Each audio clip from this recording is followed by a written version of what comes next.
أول شي شفته بألمانيا من 9 سنين كان هذا المطار، وحاليا بعد تعب ودراسة سنين أنا بشتغل مهندس بنفس المطار. أنا اسمي إبراهيم جوزيف ريماس كيف من اللاذقية، وحاليا بشتغل كمهندس مدني إنشائي بمطار فرانكفورت بألمانيا. جيت لألمانيا بال 2016 مثل أي شاب كان طالع على الغربة لحتى يبلش حياته من الصفر وحامل معه أحلامه. كان كتير شي صعب بصراحة، بلد غريب، لغة غريبة، كل شي غريب. فبلشت باللغة أول شي، خلصت لمستوى السي اينز اللي هو اعلى شيء لحتى يقدر الواحد يدرس بالجامعه. عدلت بكالوريتي كمان في فحوصات لحتى الواحد يرفع علامه البكالوريا، رفعتها من 92 ل 98 لحتى اكون متاكد انه راح يطلع لي بالجامعه محل. خرجت كفيت للاخير، نجحت بمشروع التخرج بعلامه 95%.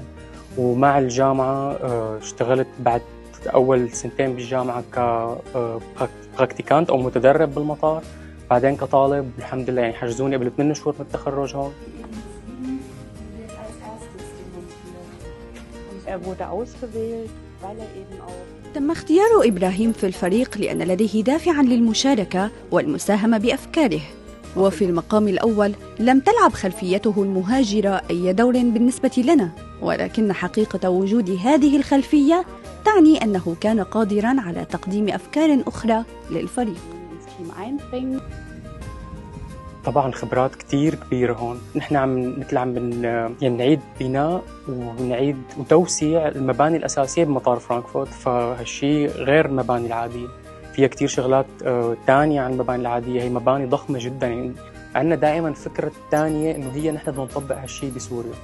فبحس إنه مع الوقت أنا ولا حتى كتير من رفقاتي إن كان أطباء ولا مهندسين، يعني أي شي عم نعمله هون نحن دائما في جزء مننا بده يعمل هالشي بالبلد كمان. نحن بعاد بس قلبنا بسوريا بصراحة. فطبعا أنا يعني هذا هدفي بعدين، إنه أنا أتعلم خبرة بما فيه الكفاية، ونشوف عالم كمان تدعمنا نحن اللي عندنا خبرة هون ألمانية كتير مرتبة، إنه ننقل تجربتنا على سوريا. أنا بحب المطارات، بحب السفر والطيارات وكل شيء، يعني هذا الشيء اللي بحبه كتير. فبلشت بحلمي الثاني اللي هو إني أسافر حول العالم. يعني بلشت من سنة وشوي تقريبا، صرت زاير فوق ال 11 بلد، فوق ال 50 مدينة، وعملت مثل محتوى سفر على السوشيال ميديا. صفحتي اسمها سافر مع بيرو، فباخذ العالم معي بكاميرتي وبلغتنا العربية الحلوة وبلهجتنا السورية الأحلى، فيديوهات وبصور.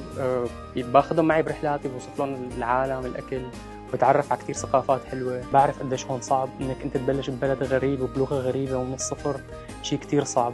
بس تذكر على طول إنه تطلع، يعني النجاح تطلعوا درجة درجة. يعني مثل ما حكيت قبل، فعلا بلشت من الصفر، اشتغلت كل شيء بيقدر واحد يشتغله، تعذبت كتير، تعلمت كتير.